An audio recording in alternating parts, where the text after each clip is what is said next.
Hi అండి. అందరికీ నమస్కారం. Welcome to my channel. ఈ వీడియోలో ఏపీ ప్రభుత్వ ఉద్యోగులకు మరియు పెన్షనర్లకు ఏదైతే దీపావళి కానుకగా జీఓఎంఎస్ నంబర్ 60 మరియు 61 రాష్ట్ర ప్రభుత్వం ప్రకటించిందో నిన్నటి రోజున, సో, ఆ జీవో పైన ఎదురు తిరిగిన ఉద్యోగ సంఘాలు శాఖలో సీఎం చంద్రబాబు ఈ జీవో అయితే రద్దు చేయాలి లేదా సవరణ చేయాలంటూ అయితే అన్నారు. మరి ఎందుకేంటని పూర్తి వివరాలు ఈ వీడియోలో తెలుసుకుందాము. అప్డేటెడ్ ఇన్ఫర్మేషన్ అండి. వీడియోని ఎక్కడే గానీ స్కిప్ చేయకుండా ఎండ్ వరకు చూసేయండి. అప్పుడు ఇన్ఫర్మేషన్ పూర్తిగా అర్థమవుతుంది.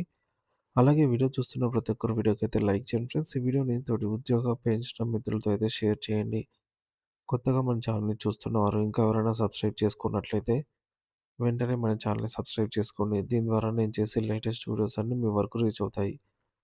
ఇక ఆలస్యం చేయకుండా వివరాల్లోకైతే వెళ్ళిపోదాము. ఫ్రెండ్స్ ఇక విషయానికొచ్చినట్లయితే ప్రభుత్వ ఉద్యోగులకు సంబంధించినటువంటి డీఏ, డీఆర్‌లపై జీవోఎంఎస్ నంబర్ 60 మరియు 61 విడుదలైన తర్వాత ఉద్యోగులు, పెన్షనర్లు తమ ఆవేదన వ్యక్తం చేస్తూ ఉన్నారు. ఈ జీవోలను సవరించాలని ఉద్యోగ సంఘాలు డిమాండ్ చేస్తున్నాయి. ఏపీ ప్రభుత్వం డీఏ ప్రకటనపై ఉద్యోగులు, ఉపాధ్యాయులు, పెన్షనర్లు ఎంతగానో ఎదురుచూశారు. అయితే ఈ ప్రకటన నిరాశ, కోపం, ఆవేదనలనే మిగిల్చిందని చెప్పారు. 2 రోజులుగా ప్రభుత్వం ఈ డీఏ ఎపిసోడ్‌ను ఒక ఉత్కంఠభరితమైన సస్పెన్స్ థ్రిల్లర్ సినిమాలాగా నడిపించింది. శుక్రవారం రాత్రి మొదలైన ఈ డ్రామా అర్ధరాత్రి మీటింగులు, ఉదయం జాయింట్ స్టాఫ్ కౌన్సిల్ సమావేశం, మధ్యాహ్నం మంత్రుల చర్చలు, సాయంత్రం సీఎంతో మీటింగు, ఉద్యోగ సంఘాలు ఊపిరి బిగబట్టి చూశాయి. అయితే చివరికి మిగిలింది కేవలం ఒక డీఏ ప్రకటన మాత్రమే. ఇదే ఫైనల్ గిఫ్ట్ అని ప్రభుత్వం చెప్పడం ఉద్యోగులకు నిజంగా షాక్ అయితే ఇచ్చింది. ఉద్యోగులు 16 నెలలుగా డీఏ కోసం అయితే ఎదురు చూస్తూ ఉన్నారు. పీఆర్సీ కమిషన్ గురించి మాట లేదు. ఐఆర్ గురించి ప్రస్తావన లేదు. ప్రతి ఉద్యోగి కుటుంబం ఈసారి పండుగకు మంచి శుభవార్త వస్తుందని ఆశగా ఎదురు చూశారు. కానీ ఇచ్చింది కేవలం ఒక డీఏ మాత్రమే. సో, గతంలో ప్రభుత్వం సంవత్సరానికి 2 డీఏలు ఇచ్చేది. ఇప్పుడు సీఎం దగ్గరికి వెళ్లి సార్ పండుగ వస్తుంది. డీఏ ఇవ్వండి అంటే అప్పట్లో ఆమోదం వచ్చేది. ఇప్పుడు డీఏ ఇవ్వడమే ఒక పెద్ద హంగామాగా అయితే మారిందని చెప్తున్నారు. సో, ఇక 4 మీటింగులు, 16 సంఘాలు, గంటల తరబడి చర్చలు తర్వాత మాత్రమే రావటం ప్రజల్లో అసంతృప్తి రేపింది. గత ప్రభుత్వ కాలంలో 5 సంవత్సరాల్లో 11 డీఏలిచ్చారు. ఇప్పుడు ఇంత నాటకం, ఇంత డ్రామా ఉండేది కాదు అప్పుడు. సో, ఇప్పుడు మాత్రం ఒక డీఏ ఇచ్చేందుకు కూడా బిగ్ షో చేయడం జరిగింది. ప్రజల ముందు ఉద్యోగులకు పెద్ద ఉపకారం చేసినట్టు చూపడం అదే భావనతో వ్యవహరించడం కనిపిస్తోంది. సో, సీఎం గారు చెప్పినట్టు ప్రస్తుతం రాష్ట్ర ప్రభుత్వానికి పెండింగ్‌లో ఉన్నటువంటి 34,124 ఉన్నాయి. సో, ఈ 16 నెలల కాలంలో మరొక 120 పెరిగాయండి. అంటే ప్రభుత్వం తన ఉద్యోగుల పట్ల ఎంత నిర్లక్ష్యంగా ఉందో అర్థమవుతోంది. 200,00,00,000 ఎస్ఎల్‌సి చెల్లించడానికి కూడా 2 నెలల సమయం తీసుకుంటుంది. సో, 34,000,00,00,000 బకాయిలు ఎప్పుడు చెల్లిస్తారనే ప్రశ్న ఉద్యోగుల మనసుల్లో అయితే మారుమ్రోగుతుంది. సీఎం గారు ఉద్యోగ సంఘాలతో 16 నెలల తర్వాత సమావేశమయ్యారు. అది కూడా గంటల తరబడి చర్చల తర్వాత గానీ, పీఆర్సీ కమిషన్ నియామకం గురించి ఒక మాట గూడా లేదు. ఐఆర్ ఎప్పుడు ఇస్తారో తెలీదు.